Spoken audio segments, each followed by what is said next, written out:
Hello, good morning! Mag-share lang ako guys na paano makuha ang loob ng alaga mo dito sa Hong Kong. Kasi isa yan sa titingnan ng amo para stay ka nila pag bago ka pa lang dito sa Hong Kong. So, importanteng magkaroon din kayo ng idea konti. Alam nyo ba na isa ang alaga sa dahilan kung bakit kayo kinuha ng amo nyo, kung bakit kailangan tayo ng mga employer dito sa Hong Kong. So, dapat pagdating nyo dito sa Hong Kong is makuha nyo ang loob ng alaga nyo para panatag yung amo nyo sa'yo. So, ang isa sa pwede nyong gawin is, number 1 tip is, laruin nyo sila, lalo na yung mga maliliit pa. Kasi, ang gusto lang naman yan nila kalaro. Kasi karamihan ng mga bata dito mag-isa lang, walang kapatid. Yung iba, dalawa, yung ganon. Pero karamihan, isa lang yung mga anak nila dito. So, kailangan nila ng kasama. Kailangan nila ma-feel na may kalaro sila, may tumutulong sa kanila. So, may nag-a-assist sa kanila. So, isa yun sa kailangan nila sa atin. Yung may kalaro sila, may kakantahan sila or kasayawan araw-araw.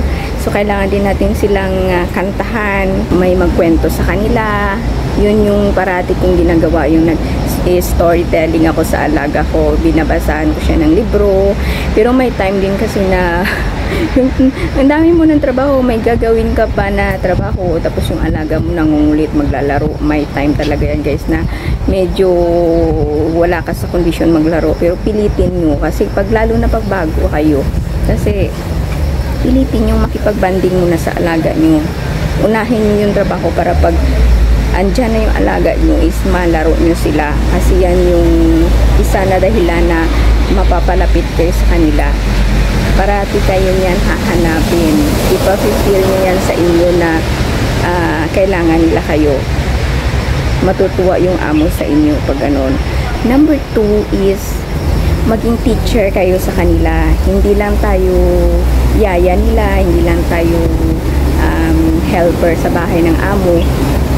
Magiging isa rin tayong teacher sa kanila, tagaturo. Yung mga basic na alphabet, mga nursery rhymes, yun yung pinakagusto ng amo. Number 1 yun na pinakagusto ng amo na ginagawa natin sa alaga natin. At yung alaga is magugustuhan din tayo. So, gawin nyo yan. Para pagdating is hindi kayo magka-problema pagdating sa alaga nyo. Mayroon dito, isang buwan na andito, hindi pa rin close sa alaga. Lalo na yung nanay nila stay in.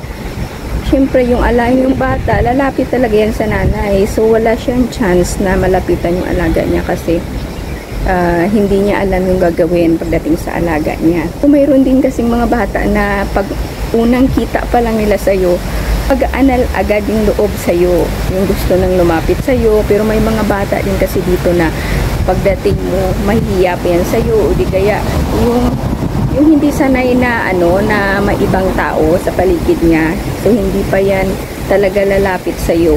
Kaya ikaw talaga ang gagawa ng paraan para lumapit sa'yo yung alaga mo. Pangatlo is, kailangan yung kunin yung panlasa nila. Diyan yung yung pinaka gusto nila. Na pag nagluto kayo, may isang putahe na gusto nila, lalo na sa dinner. Kasi, one time yung alaga ko noon, kasi yung yung niluluto ko paggabi, mini-make sure ko na yung isang putahe doon gusto niya, nakakakain siya. Kasi pag ayaw niya, pinipilit siya ng nanay niya na kainin yun. Kung hindi, edi ayaw. Kung hindi, edi wag siyang kumain. Yun yung ng nanay nila, yung patakaran pagdating sa dinner. So, ang ginagawa ko, yung isa, kahit na hindi niya gusto, at least yung isa kaya niyang kainin. Kasi picky yung alaga ko noon. So, yun yung isa na nagustuhan niya sa akin. So, nung nangyari, nung umalis na ako, sige siya voice message sa akin na, Chichi, come back. Kasi hindi niya daw gusto yung niluluto nung kapalit ko. Kasi hindi daw siya nakakain ng mabuti sa gabi. Yung amo ko naman, walang problema kasi gusto nila na kumain yung alaga ko kung anong meron sa mesa. So, yun. So, yun din yung dahilan. Pero, syempre, huwag natin bigyan ng mga bawal. Kung ano yung mga sinasabi na amo na bawal, nating bigyan kasi tayo din yung malalagot pag allergy pala siya sa ganito or bawal palang kumain ng ganito, hindi healthy. So, kailangan din natin mag-ingat about dyan. Ako yung alaga ko, hindi talaga pwedeng bigyan ng pagkain ko na kung ano-ano. May snack talaga siya na sa kanya. Meron din siyang dinner na para lang sa kanya. So, yung amo ko kasi pihikan pagdating sa food ng alaga ko. Number 4 is, kailangan yung ipa-feel sa alaga nyo na kakampi nila kayo. Ipa-feel na kakampi na right way ha. Huwag yung kahit mali or kahit na ikakapahamak nila is kakampihan nyo. Siyempre, may hangganan yung pagkampi nyo sa kanila. Gusto nilang ma-feel yan na kakampi nyo sila, na may care kayo sa kanila, na may yung care na yung may kasamang love, yung alam mo yun, hindi naman kasi tayo dito na yung pag pumasok ka dito sa Hong Kong ng yaya or DH, pag may alaga ka, wag lang yung isipin nyo na DH na ako dito, sinasahuran lang ako kaya gawin ko to. Kailangan nyo ring magbigay ng love para sa alaga nyo, para hindi lang para magawa nyo yung tamang pag-aalaga sa alaga nyo, tamang pagkikare. So yun yung kailangan nila dito sa Hong Kong na mga bata, lalo na yung mga parents nila is busy sa trabaho. Tayo lang yung kasama nila buong araw. So kailangan din nila ng mahabang pasensya. Yun talaga yung ika-4 na tips para sa alaga.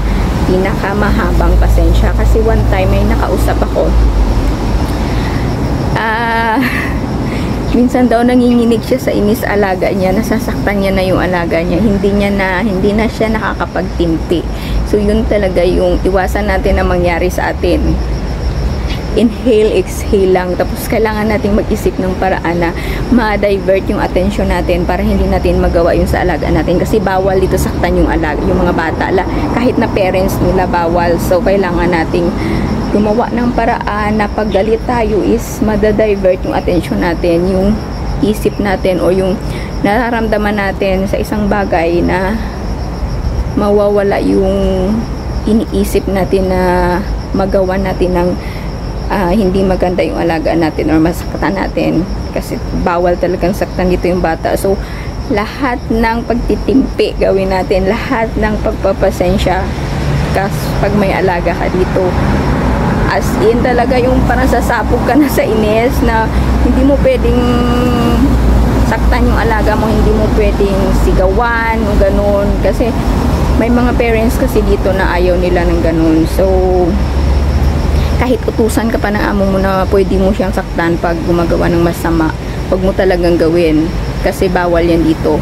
Kahit sila mismo pwede sila isumbong ng anak nila pag nanakit sila, or pag nakita lang ng teacher na halimbawa lang pumasok yung alaga mo sa school, tapos nakita ng teacher na may pasa, tatanungin yun kung sinong may kinalaman doon, iimbestigahan nila yun kung sinong ang may gawa noon, kasi nga bawal dito sa Hong Kong. Kahit na naglalakad ka lang sa daan, tapos yung bata is nakikita ng ibang tao na parang nasasaktan na yung bata or hindi na maganda yung ginagawa mo sa bata, magugulat ka na lang, may pulis na lalapit sa iyo. Tatanungin ka anong nangyayari, or pag may ebidensya magkakaso ka pa. So yun yung ano dito, golden rules talaga dito sa mga bata na huwag saktan lalo na in public, lagot ka talaga. So yan yung isa sa kung pwede na characteristic ng isang DH dito sa Hong Kong, na mayroon talagang mahabang pasensya, nakakapagtimpi, at higit sa lahat matyaga, lalo na sa mga bata. So yun lang guys for today's video. Gusto ko lang mag-share ng aking experience dito sa Hong Kong, kung paano ko nakuha ang loob ng mga alaga ko. Almost naman sa naging alaga ko is malapit sa akin, nakuha ko yung mga loob nila. So please subscribe to my channel guys, Shell Wonder Vlogs, at sa aking FB page, Ate Shell HK, ilalagay ko dyan sa screen. Thank you for watching. Bye bye.